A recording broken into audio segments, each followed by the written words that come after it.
Oke, sekarang kita akan bahas mengenai pencerminan dalam suatu grafik fungsi. Jadi, di sini ya sama aja sih kayak sebelumnya gitu ya. Jadi kalau kita misalkan ada Y sama dengan Fx gitu ya.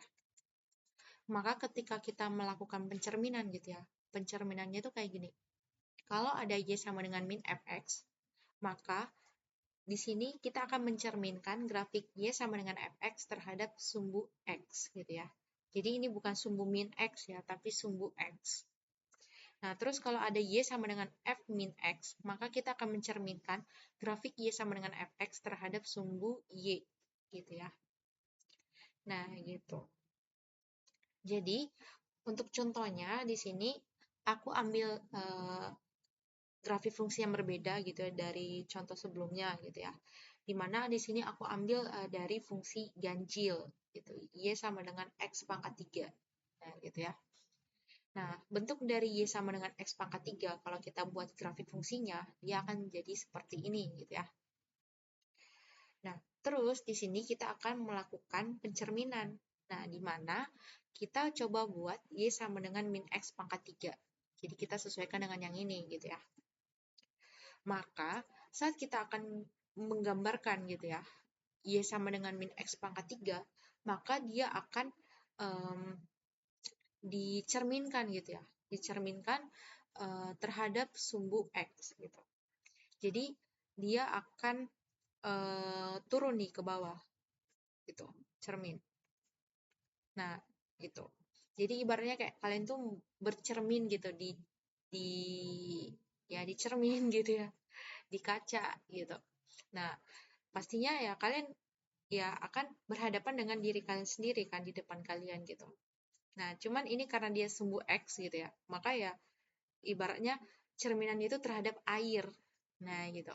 Kalau cerminan terhadap air berarti kan ibaratnya ya posisi kaki kalian itu ya eh, ada di garis atau di wilayah air itu kan. Nah, gitu. Jadi ibaratnya gitu deh. Jadi ibaratnya ini adalah air gitu. Nah, berarti ya dia akan diturunkan ke bawah gitu. Makanya bentuknya seperti ini gitu ya. Jadi ibaratnya ini jadinya jadinya ini di dalam gitulah, di dalam, terus nanti dia akan naik ke atas. Waduh.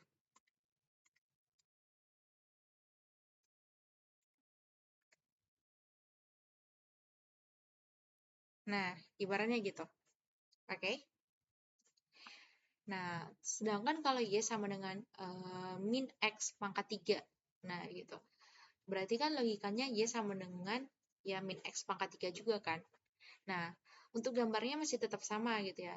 Cuman eh, logikanya gitu ya, untuk melakukan pencerminan di sini, dia akan dicerminkan gitu terhadap sumbu Y.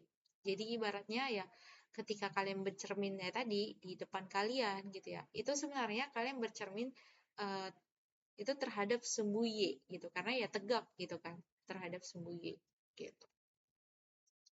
Nah makanya ya ini ya akan ke sini gitu jadinya perpindahannya gitu.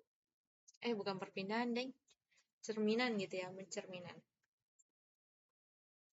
Nah, gitu makanya ya bentuknya seperti ini juga gitu. Di mana dia dicerminkan terhadap sumbu Y. Nah, gitu ya. Jadi untuk gambarnya ya tetap sama gitu ya. Cuman ya arah dari pencerminannya itu yang sebenarnya yang bikin beda gitu. Nah, teman-teman juga bisa belajar gitu ya untuk Y sama dengan X kuadrat gitu ya.